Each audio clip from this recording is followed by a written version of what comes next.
Audio Cult TV.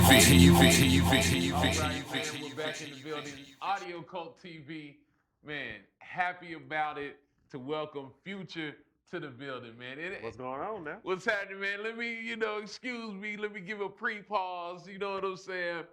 Super producer, engineer, my guy, you know what I'm saying? You do it all, man. Anything you set your hands to, you do it well. Videographer, a little bit of everything. Label head, you know what I'm saying? Man, welcome to the show. Thank you for having me. Thank you for having me, man. Yes, sir. It's a pleasure to be here. Man, it's great to have you here, Yeah. bro. Man, what got you into music? Okay, so let me see. That's a good question. That's a heavy question right off the top. Rail. Let's go. All right, so I'll say this. I always had an interest in music, but it was a tragedy that brought me to music. So when I was probably about, when was this, 2001, I was 13, 14. Who I thought was going to be my wife, she passed away. Oh, wow. Yeah, her name was Aaliyah. Okay. Yeah. The Aaliyah. Yeah, Aaliyah. You got me getting serious up here. Aaliyah passed away, and I always had an interest in music. Always, as a child, I always used to look at music and think, man, this song would have been better if they would have did it like this. Or why didn't they use this part of the beat over here? Mm-hmm. And this is me at 6, 7 years old, not knowing that's, kind of what production is. I was just playing football, and I wanted to be a football star at the time. Mm-hmm. So when Aaliyah passed, I bought the One in a Million album, and I found out all the songs that I gravitated to were produced by a guy named Timberland. And so, man, I just dove all in. I started learning about it. I started buying magazines. Well, my mother would. At first, and then I got a job, started buying magazines, started buying the albums, started writing notes. I was very detailed. I was very how, who, what, when, why, where, very meticulous about, taking notes. I didn't have any equipment at the time, so I only could write down everything that I was hearing that makes a producer stand out from, from the crowd, because I'm going to be one of the greatest in the world ever in the history of mankind. That's how I look at it. So, in order to be great, you have to study the greats. And so I was very all in. I mean, I didn't do nothing else outside of school. I was learning about production, this is before the engineering, but I was all about focusing on that, Who were the greats? Who were some of the greats and that got you inspired and started? So first it was Timberland that got me in. This song called Heartbroken on the One in a Million album by Aaliyah. I was just blown away by the drum pattern. I was like, dang, I couldn't get it down. It was unpredictable, and then I finally figured it out, and then I started to learn more. So Timberland, then of course, Jermaine Dupri, Quincy Jones, of course, the GOAT of all ghosts. I'll say Neptunes, Tim and Bob, Ryan Leslie, Jimmy Jam, Terry Lewis. I even love, at this time, I also started studying world music. So I wasn't just listening to hip hop and R&B, I was listening to Celtic music and music from Africa. Mind you, this is 2003. Traditional music from all around the world because I wanted to bring the world together through music, So I felt, that could be my place is to be able to bring in different cultures and seamlessly fuse them together. But sorry, go back to your question. Yeah, those are probably the people I started off with, and then later on I started, appreciating like Dr. Dre and others like Ryan Leslie. Just the greats, the tip top of the iceberg is who I was looking at because that's where I want to be. Okay. So like with one of your favorites, Timberland, he started in the church. Do you have a similar church background or? Yes, yeah. I wouldn't say I started music in the church. Okay. Right, I didn't start music in the church, but I was going to church for a while, and I think for me, as far as that concerned, the Bible for me is the reason why, I'm able to do what I do, because you have to have a solid foundation, a solid faith, despite of whatever you see out in the world. Despite what's going on in your life, you still have to have that belief that this thing does what it say I can do. Because speaking, anybody can say, if I wanted to open a studio, this is before, I actually opened the studio. People would think you crazy. Oh, this is Lawton and ain't nothing going on. You probably ain't enough artists to make enough living out here or anything like that. But, I just believed, did my research. And I think that, that played a major part. The Bible played a major part in my mindset overall, as far as everything is possible. So, well, tell us about that process. How did you go from, just simply studying the greats, writing everything down, to opening a business and opening a studio in a small town and being extremely successful at it? okay. So, what I did was, well, first I was, out of high school, I thought I was the truth, but I wasn't that good then. I went to college. For a little bit. Where'd you go? Langston University. Okay. Yeah, HBCU? HBCU, Langston University. Were you in the band? No. No? Okay. I was in band in high school. Band wasn't necessarily for me. Okay. It was a little bit traditional in that sense. But I would recommend it to learn music theory and everything like that. But I was in Langston University making music. I linked up with this songwriter in California named Dominique. I sent him this beat called The Fyu-chur. He made a hook on it and called it The Fyu-chur. At this time, MySpace is the rave, is everything. I hit up Joe Budden on MySpace. This time he's beefing it with the gang. He done got punched in the face by Raekwon's people and Wu-Tang and all this and that. And so, I sent him a message, of course, respectful, business-minded. And he thankfully said he loved what he heard. And I was excited. He put the game on the song. They put out the song. It's called The Fyu-chur. The Joe Budden featuring game, The Fyu-chur. Long story short, I didn't like how the song was engineered.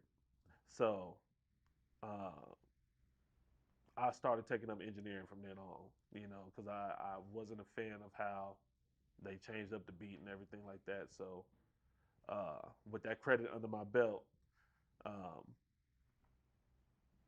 I came back to Lawton. Of course, in between time, I'm working Papa John's, saving up money and everything. Okay, so you've had a placement since college.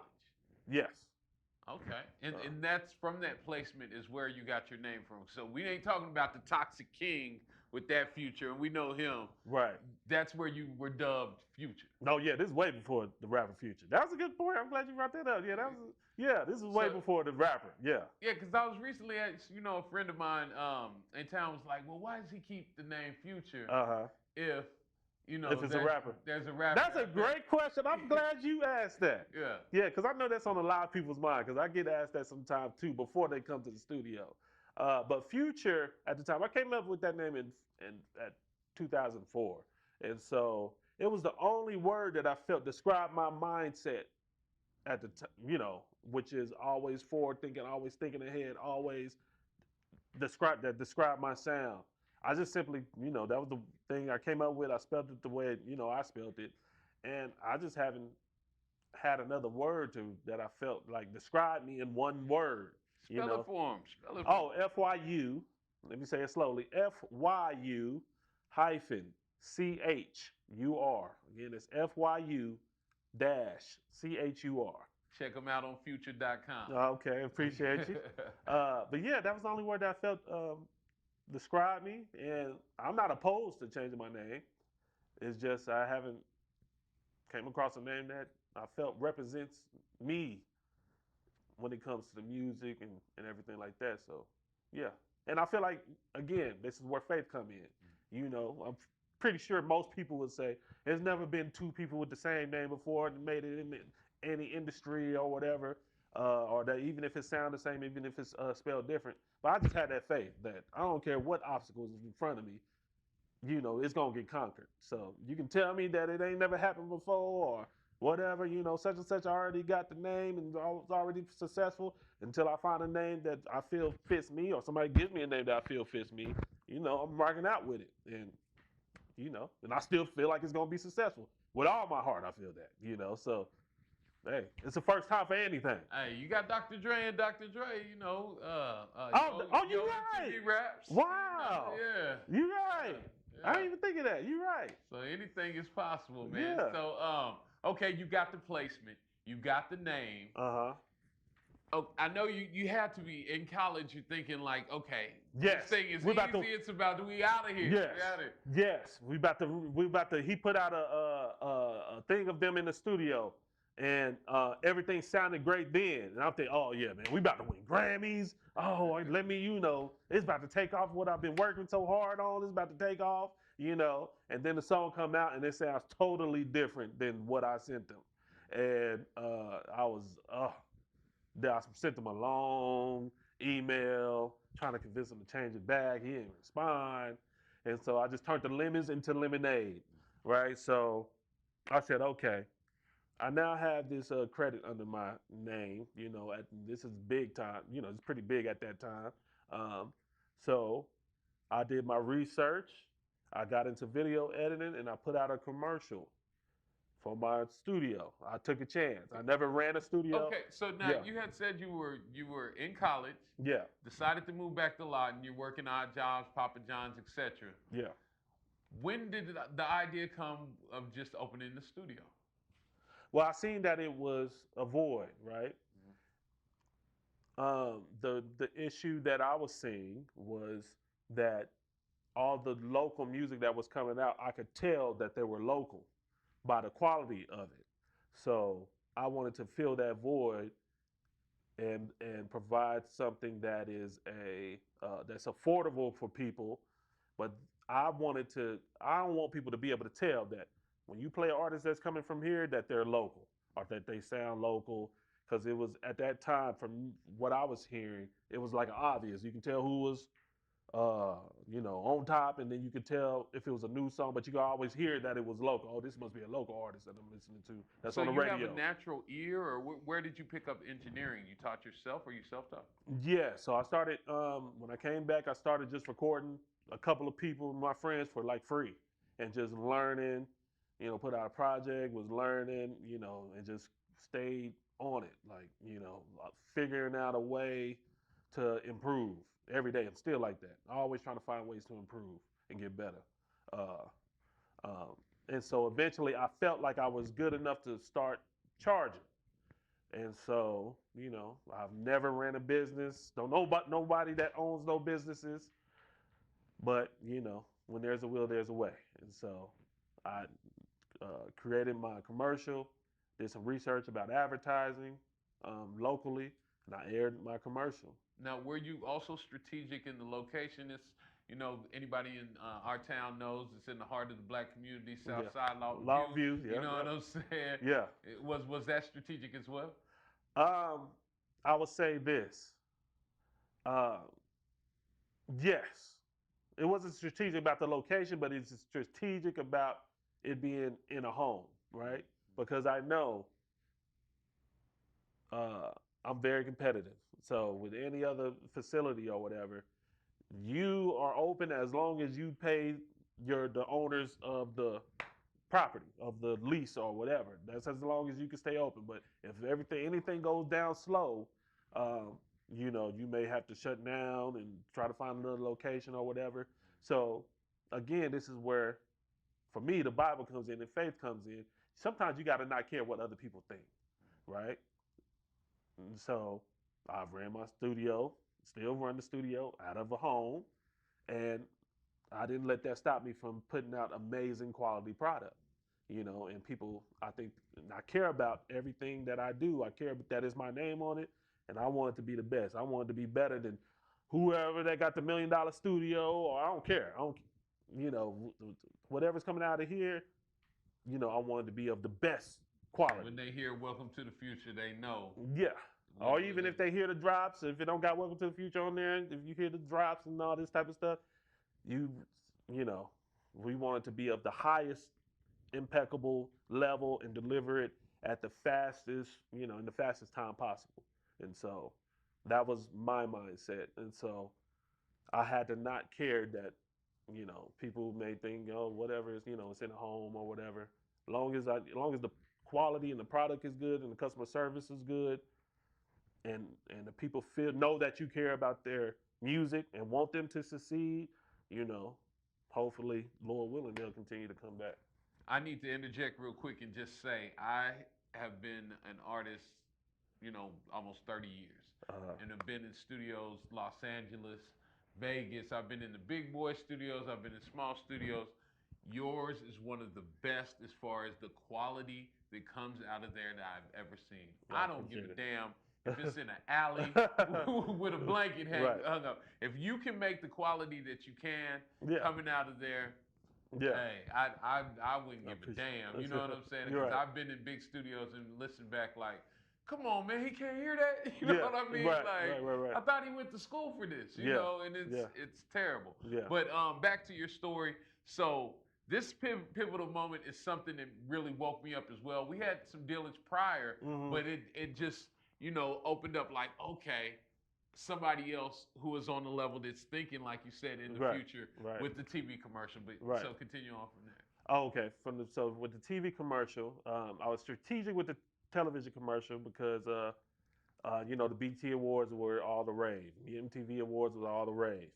And I got a great deal on those because the people that were in charge of the advertising they don't know nothing about BT Awards or MTV when it's airing and everything like that. So I put my commercial, on during that time, and people swore that what? He on national TV on the MTV and BT Awards here in Lawton. Brrr, my phone was ringing. At this time, I'm saying, when it's ringing, I'm saying, hello? I'm not even saying thank you for calling Fyu-chur Recording Studio. So I kind of just was learning on the go. Sometimes you got to jump when you have a passion for something and this is what you're supposed to be doing. You got to learn along the way. It speaks back to faith, like you. Yeah, exactly. Yeah. Okay. Yeah. And so from there to here, what's been that process like? From when I first started to here, it's just been consistency, continuing to get better. If you listen to the stuff that was coming out from me in 2012 to now, hopefully you feel like it's night and day. I'm never satisfied. I always want to be better, be faster, stay up on the latest tech of what's going on, be creative, be innovative, and continue just to grow. I've been helping a lot of artists put out their music. Also been teaching a lot about the music business, the music industry, so they won't get screwed or know what to look for. I'm happy about that. I'm happy to see artists taking off. To literally yesterday, another artist that I'm working with, Dylan Hanley, he is on viral right now on TikTok, 500,000 views. He just put this video out yesterday. Wow. He's at 500,000 views now off of the song we did from the studio. What's the song? It's called Oklahoma. It's the remix to BX Plug's Texas. And it's going crazy right now. And also word of mouth. I'm so thankful for the word of mouth that, word has just been spreading. It's been taking me to New York City. I've worked with the first children's ensemble in New York City with the NYPD collaboration, trying to bring the piece together up there through music. And they wanted me to produce it because of, shout out to Tanika and Sergeant Johnny Hines. They've heard the music and said I'll be, perfect for it as far as having the well-roundedness to do multiple different genres, bringing different cultures into the music and still make it popular. So that was a great thing. Definitely appreciate that. Of course, been from Los Angeles to New York City, man. People's been hearing about it, and it'll be the world next, Lord willing. So I appreciate it. I'm talking about. What is your preferred genre to work in? Do you have one? No, I don't know. I just like to, I guess, step outside the box. If you're an artist and you want to try something new, you don't necessarily want to sound just like everybody else. That's what I enjoy. I enjoy the challenges. I enjoy what other people may shy away from. Oh, can you have a can you put the environment in the city and then make us walk through as we're talking, and then it goes into the song, and then at the end it explodes at the end, and then you know all of that. I love doing all that stuff. I take pride. I love that. I love pushing the boundaries. There is no limitations. I keep saying this. There is no limitations. I like to go where as far as that's crazy as you want to go, we can go. So I take joy in that. I'm not like, oh, that's gonna be too hard or it's take too long. No, let's get into it. Let's make it a movie. That's what I'm about. Yes, Yeah. indeed. So which hat to speak of is your favorite? Engineer, producer, videographer, businessman? Which hat do you like? Ooh. Production is my first love, but man, I'll probably say more of businessman mogul. I don't want to be typecasted as just, oh, he's just a guy that makes beats or he's just an engineer. Uh, you know, I have something to offer intellectually, and I feel like if you want to work in the music industry, I can help your business, your label, your company grow, save money, even be better than what you were doing before because I live this inside and out. This is what I do day to day, and so I'll probably say more of the businessman, all of it together. Really, I enjoy it all. I really love it all. I love the production. I love the engineering, and I love finding innovative ways to do business. And so that's what I'm about. Okay, and you have mentioned Dylan Hanley. You've worked with other artists. What is your favorite part about working with artists? Oh, seeing the potential come to life, right? So hearing when they walk into the studio for the first time, even when Sayer walked into the studio for the first time, or Dylan, or all the other artists that come through. I don't want to name names, and then I'll leave somebody out. Um, Seeing the potential and seeing their desire, right?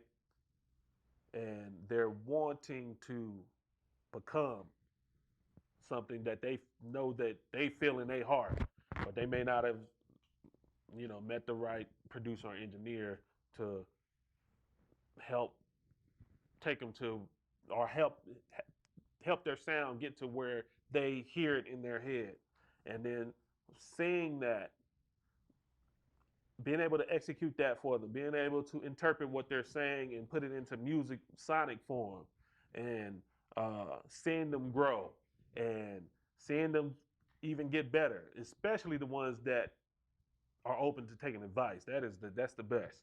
And then seeing them continue to get better lyrically, writing wise, seeing them do big stages, seeing them go out and work with get celebrities and everything like that. That is, I take pride. I love that, and I love to. I felt like I've helped in that regard. So that's the best. Okay. Yeah. Now for that next one, the next little boy, little girl, the next future that's out there listening to songs, and here's one of your songs, and that production amazes them like Timberland did for you. What advice would you tell them in the game? One, you gotta have faith. I probably say for anything in life, if you can, pick up the Bible. A lot of times, it's been here for 2,000 years, but I believe, uh, it ain't been here for eternity for no reason. Um, it's a lot of gems. It's a lot of great information from elders. People that have been there and done that. There's nothing really new under the sun. So I would say pick that up to have your foundation right, and then you have to go all in. What you put in is what you're gonna get out. So if you put 40% into this, don't expect to become a superstar, but become a super producer or anything like that. If you're putting your all into something or not. If what's your reasoning for wanting to do this. Um, if you want to be great, you have to study the greats. You have to do what the 99% aren't willing to do. You have to go that far. You have to it ain't no excuse. I didn't make it no excuse that I ain't have all the equipment, that I ain't have all the money in the world or whatever. I found a way. For the little money, a couple of $100, $200, $300 I had to make stretch, and I had to make work. So um, you have to sacrifice. You have to sacrifice what people may think of you. I'm gonna be honest. Like, for it was a period of time I was so locked into the studio, my homeboys and other people was thinking like, dang, is he gay? He don't never go out. He don't, he don't go to the club. He ain't with no women. He ain't out here smoking and all this and all that. I didn't care. I was locked in, Right. because I knew I have to be willing to do. If I want to be great, greatness don't come easy. So you gotta put in the work, and you gonna have to, like I said, sacrifice and do, you know, what 99% of people ain't willing to do. And that's why it's only 1% of people that make it, because, a lot of them put in, at least the great ones, they willing to put in that work.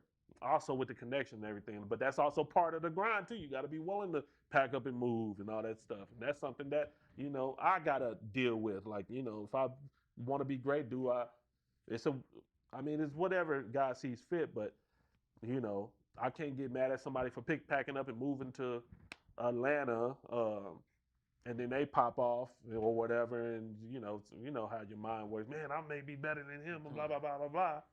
Well, you wasn't willing to do what he was willing to do, or put it on the line like that. So, and also internal, uh, um, what you call it, what the IRS do, audit, Yeah. internal auditing. Um, Not everything is everybody else's fault. You have to look at your part that you played. Accountability. Yes, accountability. And see, okay, if this person didn't like my music, what is it that I didn't do? I don't look at people that don't like my music and say, oh, especially when I was first starting, I wasn't like, oh, you don't know what you're talking about or whatever. You have to see, what can I do better? Okay, this happened. How can I do that better? Um, and not all the time it's gonna be your fault, but still, just have that. I think having that mindset is good, because it's just you'll continue to self improve, um, and nobody owes you anything. So you have to make people believers. It may not it ain't gonna just be given to you. You're gonna have to make them believe. So, and yeah, that's what I would say. I don't know what the question went off. So. That's all right.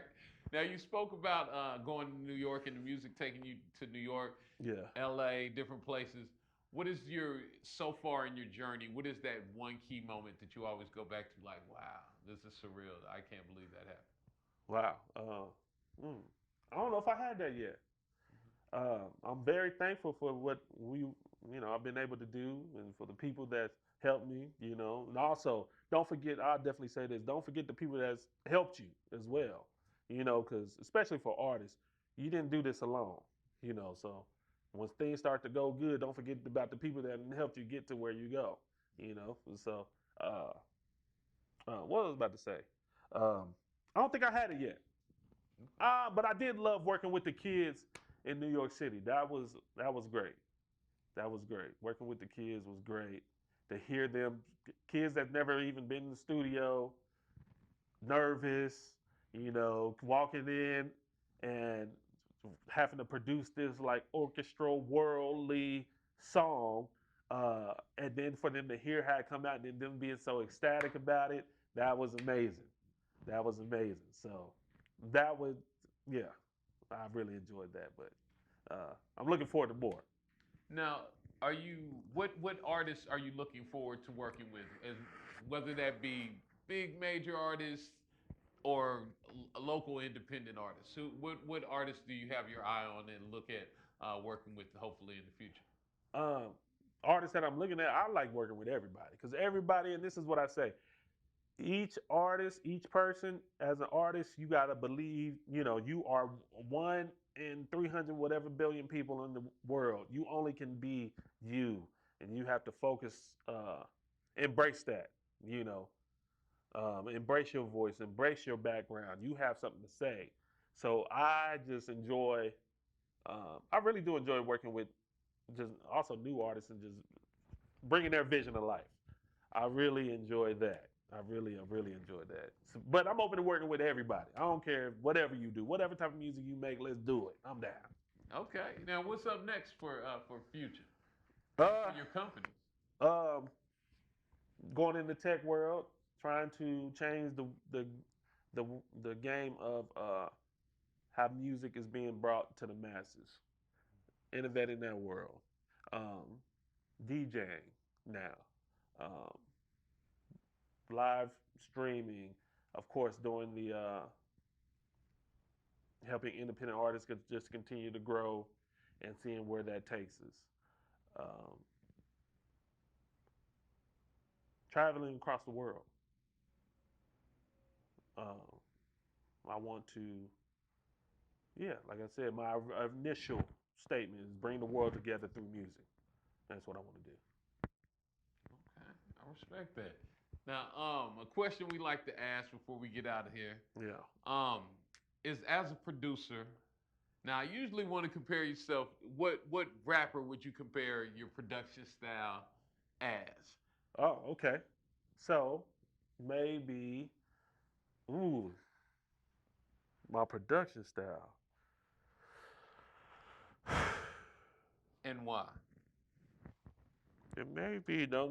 First, it may be wrong. I really like to take time to think about this, but just off the top of the head, I'm thinking of being able to go anywhere and uh, versatility with the skills level, and being able to cross over to different genres of music.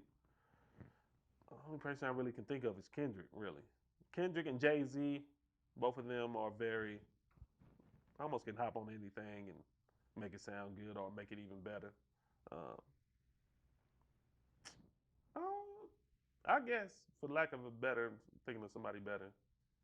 Kendrick, I can see that. Yeah. And it fits kind of your style, the different type of beats. He can hop on anything. Yeah. I like that's a great response, man. Uh-huh. So for the people that are looking for you, it's that time to plug your business, plug whatever you want to plug, your website, whatever. Let them know how to find Fyu-chur. Oh, okay.